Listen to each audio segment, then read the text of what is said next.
Channel सागर भक्तिमाला में आपका स्वागत है। अब हम परिवर्तनी एकादशी व्रत कथा सुनेंगे।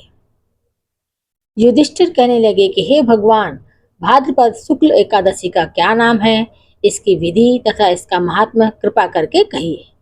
तब भगवान श्री कृष्ण कहने लगे कि इस पुण्य, स्वर्ग और मोक्ष को देने वाले तथा सब पापों का नाश करने वाली उत्तम वामन एकादशी का महात्म्य तुमसे कहता हूँ, तुम ध्यान पूर्वक सुनो।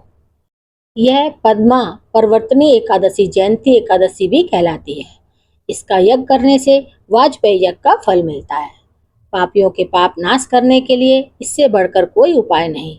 जो मनुष्य इस एकादशी के दिन मेरी वामन रूप की पूजा करता है, उससे तीनों लोग पूज्य होते हैं। अतः मोक्ष की इच्छा करने वाले मनुष्य इस व्रत को अवश्य करें। जो कमल नयन भगवान का कमल से पूजन करते हैं, वे अवश्य भगवान के समीप जाते हैं।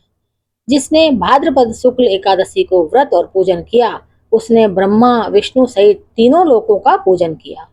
अतः हरिवासर अर्थात एकादशी का व्रत अवश्य करना चाहिए। इस दिन भगवान करवट लेते हैं, इसलिए इसको परिवर्तनी एकादशी भी कहते हैं। भगवान के वचन सुनकर युधिष्ठिर बोले कि भगवान, मुझे अति संदेह हो रहा है कि आप किस प्रकार सोते और करवट लेते हैं तथा किस तरह राजा बलि को बांधा और वामन रूप रखकर क्या क्या लीलाएं की। चतुर्मास के व्रत की क्या विधि है तथा आपके शयन करने पर मनुष्य का क्या कर्तव्य है, सो आप मुझसे विस्तार से बताइए। श्री कृष्ण कहने लगे कि हे राजन, अब आप सब पापों को नष्ट करने वाली कथा का श्रवण करें। त्रेता युग में बलि नामक एक दैत्य था। वह मेरा परम भक्त था। विविध प्रकार के वेद सूक्तों से मेरा पूजन किया करता था और नित्य ही ब्राह्मणों का पूजन तथा यज्ञ के आयोजन करता था। लेकिन इंद्र से द्वेष के कारण उसने इंद्रलोक तथा सभी देवताओं को जीत लिया। इस कारण सभी देवता एकत्र होकर सोच विचार कर भगवान के पास गए। बृहस्पति सहित इंद्रादिक देवता प्रभु के निकट जाकर और नतमस्तक होकर वेद मंत्रों द्वारा भगवान का पूजन और स्तुति करने लगे।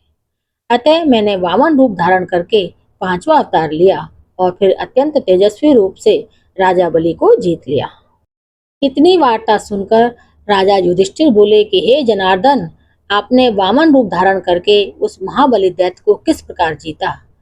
श्री कृष्ण कहने लगे, मैंने बलि से 3 पग भूमि की याचना करते हुए कहा, ये मुझको 3 लोक के समान है और हे राजन, यह तुमको अवश्य देनी होगी।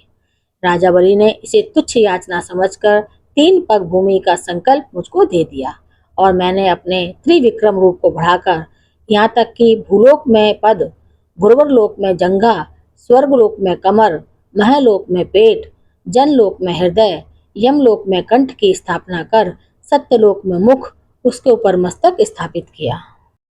सूर्य, चंद्रमा आदि सब ग्रह, गण, योग, नक्षत्र, इंद्रादिक देवता और शेष आदि सब नागगणों ने विविध प्रकार से वेद सूक्तों से प्रार्थना की। तब मैंने राजा बलि का हाथ पकड़कर कहा कि हे राजन, एक पद से पृथ्वी, दूसरे से स्वर्गलोक पूर्ण हो गए, अब तीसरा पग कहाँ रखूं। तब बलि ने अपना सिर झुका लिया और मैंने अपना पैर उसके मस्तक पर रख दिया, जिससे मेरा वह भक्त पाताल को चला गया। फिर उसकी विनती और नम्रता को देखकर मैंने कहा कि हे बलि, मैं सदैव तुम्हारे निकट ही रहूंगा। विरोचन पुत्र बलि से कहने पर भाद्रपद शुक्ल एकादशी के दिन बलि के आश्रम पर मेरी मूर्ति स्थापित हुई।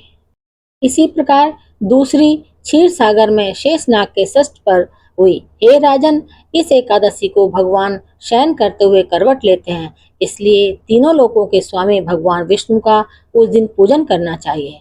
इस दिन तांबा, चांदी, चावल और दही का दान करना उचित है। रात्रि को जागरण अवश्य करना चाहिए। जो विधि पूर्वक इस एकादशी का व्रत करते हैं, वे सब पापों से मुक्त होकर स्वर्ग में जाकर चंद्रमा के समान प्रकाशित होते हैं और यश पाते हैं। जो पाप नाशक इस कथा को पढ़ते हैं या सुनते हैं, उनको 1000 अश्वमेध यज्ञ का फल प्राप्त होता है। तो ये है परिवर्तनी एकादशी व्रत की कथा। ऐसी और कथा सुनने के लिए मेरे चैनल को सब्सक्राइब जरूर करें। अगर कथा पसंद आई हो तो कोई अच्छा सा कमेंट भी लिखें। आपका कमेंट मुझे और अच्छा काम करने की प्रेरणा देता है। मेरे चैनल को लाइक और शेयर भी करें। धन्यवाद।